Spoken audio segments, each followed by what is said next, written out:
BJPയുടെ എല്ലാ പിന്തുണയും ആ പരിശ്രമങ്ങൾക്കുണ്ട്. ഇതാണ് കേരള രാഷ്ട്രീയത്തിൽ ഇന്ന് നിലനിൽക്കുന്നത്. അതുകൊണ്ട് സുധാകരൻ എത്ര ഏത് രീതിയിലുള്ള പ്രകോപനപരമായ നിലപാട് സ്വീകരിച്ചു കഴിഞ്ഞാലും ഇടതുപക്ഷ ജനാധിപത്യ മുന്നണി ഗവൺമെൻറ് കേരളത്തിൽ അധികാരത്തിൽ വരും. പിണറായി വിജയൻ്റെ നേതൃത്വത്തിൽ തന്നെ വരാൻ പോകുന്ന തെരഞ്ഞെടുപ്പിനെ കേരള ജനത നേരിടും. ഇതാണ് ഇപ്പോഴത്തെ സ്ഥിതി. അത് കോൺഗ്രസിൻ്റെ ആഭ്യന്തര കാര്യമല്ലേ, അത് അവർക്ക് വിടുക. നമ്മളതുകൊണ്ട് നമ്മൾ നോക്കിയിട്ട് എന്താ, കോൺഗ്രസ് ജനങ്ങൾ ഒറ്റപ്പെട്ടുകൊണ്ടിരിക്കുകയാണ്. കോൺഗ്രസിൻ്റെ നേതൃത്വം സ്വീകരിക്കുന്ന നിലപാടുകളൊന്നും ജനങ്ങൾ അംഗീകരിക്കുന്നില്ല. അവരുടെ നേതൃത്വത്തിലുള്ള ഐക്യമില്ലായ്മ, ജനങ്ങളിൽ വലിയ തോതിലുള്ള എതിർപ്പ് ഇതിനകം തന്നെ ഉളവായിട്ടുണ്ട്. അതുകൊണ്ട് കോൺഗ്രസിൻ്റെ നേതൃത്വത്തെ കേരളത്തിലെ ജനങ്ങൾ വിശ്വസിക്കാൻ പോകുന്നില്ല. ദേശീയ തലത്തിലും ശക്തമായ സമീപനം ദേശീയ രാഷ്ട്രീയ പ്രശ്നങ്ങളിൽ കോൺഗ്രസിന് സ്വീകരിക്കാൻ കഴിയാത്ത നിലയിൽ കോൺഗ്രസ് ദുർബലപ്പെട്ടിട്ടുണ്ട്. അതാണ് ഇന്നത്തെ യാഥാർത്ഥ്യം. അതുകൊണ്ട് ഈ കാര്യത്തിൽ ഒരാശങ്കയും ഇടതുപക്ഷ ജനാധിപത്യ മുന്നണിക്കോ CPM-നോ ഇല്ല.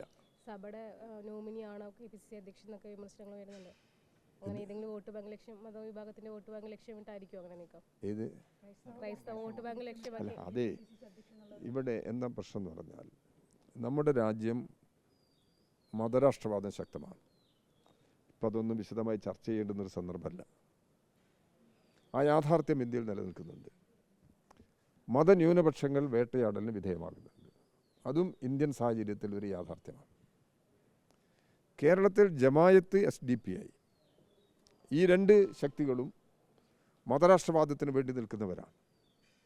അവർ ഐക്യജനാധിപത്യ മുന്നണിയുടെ ഭാഗമാക്കാൻ ലീഗ് നേതൃത്വം നൽകി പ്രവർത്തിച്ചു വരികയാണ്. ഒരിക്കലും UDF ഈ നിലപാടിനെ തള്ളിപ്പറഞ്ഞിട്ടില്ല. ഈ നിലപാടിനെയെല്ലാം ഉപയോഗപ്പെടുത്തി വർഗീയമായ ധ്രുവീകരണമുണ്ടാക്കി തെരഞ്ഞെടുപ്പിൽ വിജയം കൈവരിക്കാൻ കഴിയുമെന്നാണ് അവർ പ്രതീക്ഷിക്കുന്നത്. അത് കേരളത്തിൽ നടക്കാൻ പോകുന്നില്ല. കേരളത്തിലെ ജനങ്ങളുടെ ജീവിത പ്രശ്നങ്ങൾ അവരുടെ മുമ്പിലുണ്ട്.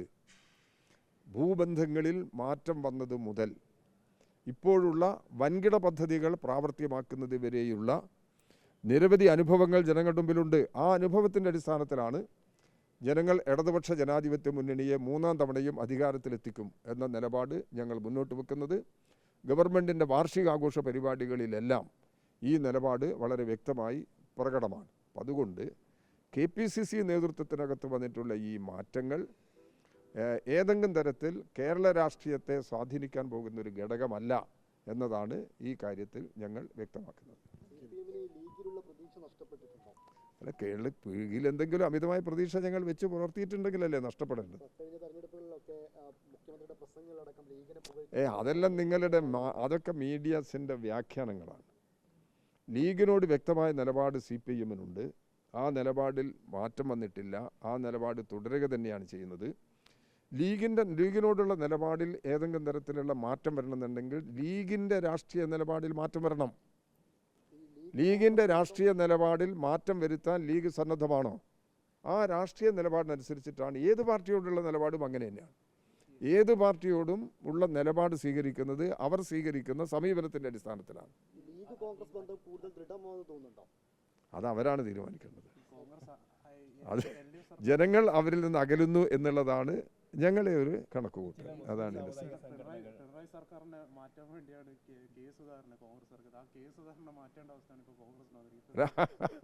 അല്ല, അങ്ങനെയുള്ള പല സംഭവങ്ങളും രാഷ്ട്രീയ രംഗത്തുണ്ട്. അത് ജനങ്ങൾ ഇതെല്ലാം വിശകലനം ചെയ്യുന്നുണ്ട്. അതിനനുസരിച്ചിട്ടാണ് മുമ്പോട്ട് പോകുന്നത്. ഈ സാഹചര്യങ്ങളെല്ലാം കണ്ടുകൊണ്ട് തന്നെയാണ് ഇത് ഈ കോൺഗ്രസിൻ്റെ ജീർണമുഖമാണ് ഇപ്പോൾ പ്രകടമായിരിക്കുന്നുള്ളത് പറയാൻ കാരണം. അല്ല, അതല്ല. കോൺഗ്രസിൻ്റെ നേതൃത്വം സ്വീകരിക്കുന്ന നിലപാടുകളുണ്ട്. ആ നിലപാടുകളാണ് അവരുടെ ജീർണമുഖം വ്യക്തമാക്കുന്നത്. അത് ഓരോ നേതാവിൻ്റെയും സ്റ്റേറ്റ്മെൻ്റ് എടുത്ത് പരിശോധിച്ച് കഴിഞ്ഞാൽ കാണാൻ സാധിക്കും. അതാണ് കോൺഗ്രസിൻ്റെ നേതൃത്വത്തെക്കുറിച്ച് വിശകലനം ചെയ്തുകൊണ്ട് ഞങ്ങൾ പ്രകടിപ്പിച്ചുള്ള അഭിപ്രായം.